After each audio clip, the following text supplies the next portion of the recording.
What's up, guys? Today we're going to be talking about the top 5 best budget iPhones to buy in 2022. So let's go ahead and get started with the iPhone XS. This is such an awesome device and personally my favorite on the list. I think it's just great for the price. Around 300 bucks right now. Have all the links down below. This has a glass back stainless steel frame and just feels really premium. I still think this design looks really nice too still in 2022. One of the best things about this phone is it actually still has the Super Retina OLED display as opposed to an IPS display. It also has HDR10 on here. It's at 5.8 inches, so it's kind of compact actually. It's 1125 by 2436, so 1080p plus resolution.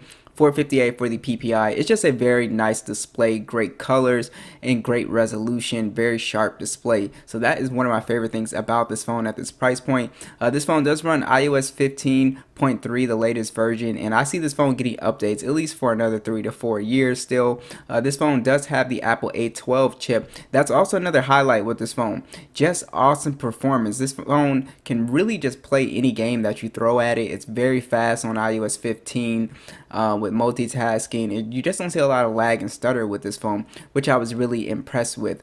So this phone does have 64 gigs of internal storage and 4 gigs of RAM, so do note that you might have to use cloud storage if you run out. The stereo speakers on here are awesome, great bass, they sound really great, the mids and highs. You also have NFC, of course, with Apple Pay. Face ID still works great, very fast, and I think the cameras on here are still pretty decent. A 12 megapixel standard and a 12 megapixel telephoto that does 2x optical zoom. You also get 4K video at 2430 or 60 FPS with a 7 megapixel selfie that shoots in 1080p 60. So as you can see from these shots, the XS still takes some pretty good photos. Now obviously it's not going to do like modern flagships, but I think in good lighting it still takes really great photos, and I even compared these phones to the older phones to the 13 Pro, and a lot of people were surprised at how kind of close image quality is, again, just for your average person. So I think you'll be surprised at how good the cameras still are on this device. This phone also has pretty decent battery life. It really depends on your battery health that you get with your phone. It has a 2658 milliamp battery, 15-watt charging, wireless charging. I'm able to get through a day. You should be able to squeeze easily around 5 hours and 30 minutes to 6 hours of screen on time. Pretty easy out of the XS, so it's still an excellent buy. Next is going to be the iPhone XR, again at the same price point with some minor differences. So the iPhone XR is a much bigger phone. Well, not much bigger, but it is a slightly bigger phone than the XS, which is something that I really like. I think this phone is actually more comfortable to hold. I think it's at a really nice size. It has IP67 dust and water resistant on here. You also have a 6.1 inch IPS Retina display on here. So the XS had that 5.8 inch. This has a slightly bigger display, so if you want a bigger display you will go for this one. 720p plus display and 326 for the PPI. The display is fine on here for just your normal person, but just remember, if you watch a lot of content you're actually going to go with the XS because that has the better display. This has iOS 15, the same Apple A12 chip as the XS as well too, so this does a phenomenal job with gaming performance, multitasking, bouncing in and out of applications. You rarely get really any lag on this phone. 64 gigs of internal storage and 3 gigs of RAM on here. The stereo speakers sound really great on here too. Tons of bass, great mids and highs. You also have NFC with Apple Pay. Face ID still very fast, works awesome on this device. So there's one interesting thing with the XR. It only has a single lens, but it still takes really great photos. Pretty identical to the XS. It's just a 12 megapixel standard with 4K video, 2430 60 FPS with a 7 megapixel selfie that shoots in 1080p 60. Basically it takes great shots, especially at this price point, but like I said, there's no ultra wide or no telephoto lens on here, so just do note that. But if you're just a casual shooter, video and image quality is going to be perfectly fine on the XR. It's actually very good still. You do have a 2942 milliamp battery with 15-watt charging and wireless charging.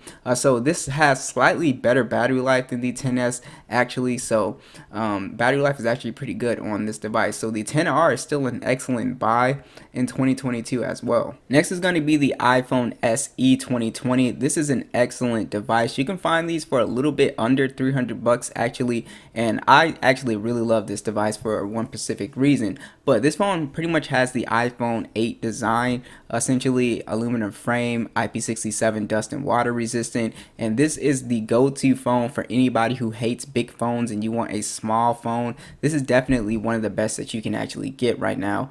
So this one has a 4.7-inch Retina IPS panel, 750 by 1334 resolution, 326 for the PPI, so basically 720p plus. Still, the screen looks pretty good since it's so small. This is on iOS 15.3. The highlight with the SE 2020 is actually the Apple A13 Bionic chip. It's actually the fastest chip on this list. It is extremely fast. It pretty much opens applications and plays games like a flagship phone. So if you want the fastest and most powerful phone, this phone is just awesome for this price point. It's absolutely amazing. You also have 64 gigs of internal storage and 3 gigs of RAM. This phone also has stereo speakers, which don't sound as good as the bigger phones, but they're stereo speakers, so they'll get the job done. If you cover one, the other one is pretty loud enough, so it's not going to be a big deal. You also have your NFC with Apple Pay, and here's something that a lot of people actually love about this phone is actually the Touch ID. The fingerprint sensor works really great. I personally like Touch ID more than the Face ID. Just feels more natural to me. But yeah, I really do like having like a physical home button sometimes. So that's pretty much up to you and your personal preference. The cameras on here are actually really good. Now it's the same situation as the 10R. It's only a 12 megapixel standard, no ultra wide, no telephoto. And then it shoots in 4K, 24, 30, or 60 FPS, 7 megapixel selfie. Honestly, this has one of the best cameras at the mid-range price point. So it's just very impressive. Color accuracy, detail, and also video is really good on here. So just extremely impressive camera for this price point. Now you do have where this device kind of suffers is a 1821 milliamp battery, 18-watt charging with wireless charging. So basically this phone will get you like 4 hours and 30 minutes of screen on time. It's really not that great. A way to get around this is to buy a battery case with this phone to be able to charge it up. But other than that, the SE 2020 is just a fantastic device. Next is going to be the iPhone 8 Plus. So this phone is actually still very popular and still retains its value at about $300, mostly because it's really the best big iPhone that you can get with the Touch ID button or the home button.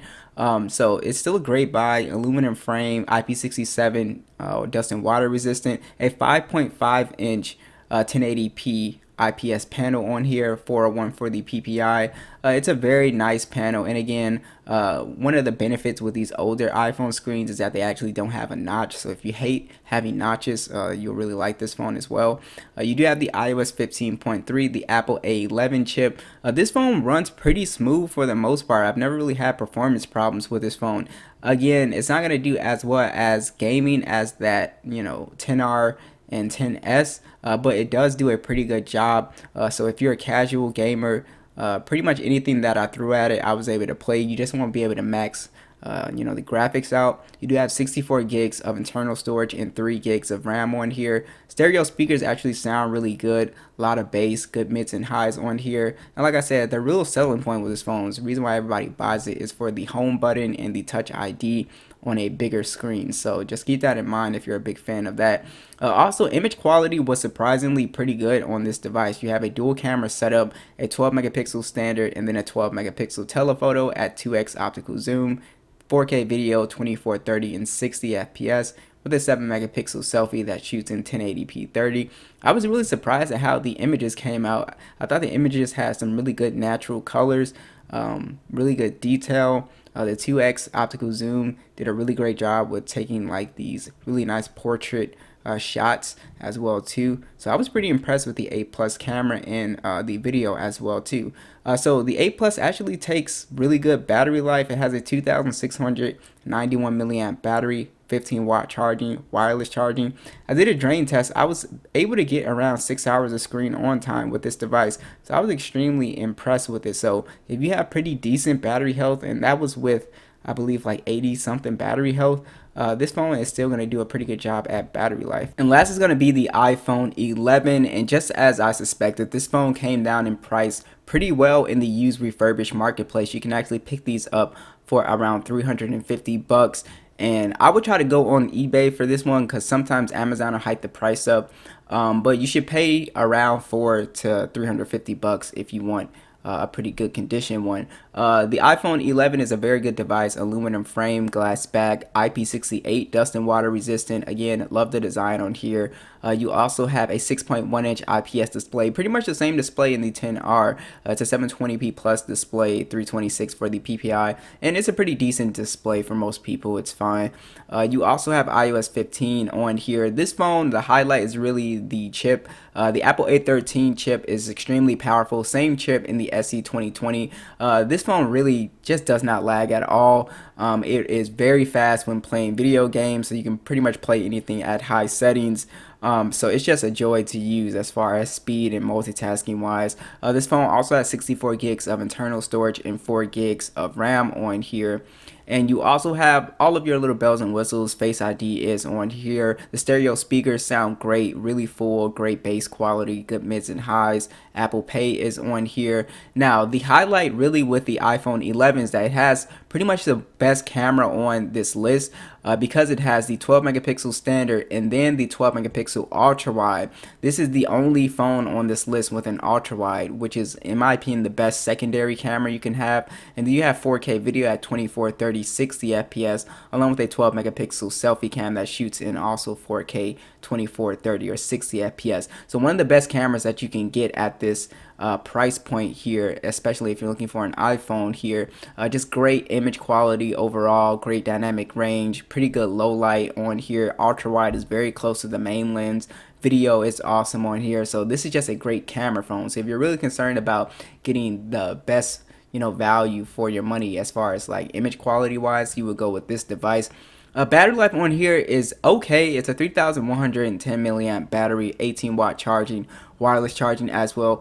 This phone will easily get you around that 5 hours and 30 minutes to 6 hours of screen on time, which should be enough for most normal people. So the iPhone 11 is definitely a great buy still. So thanks for watching this video, guys, and I'll catch you guys in the next one.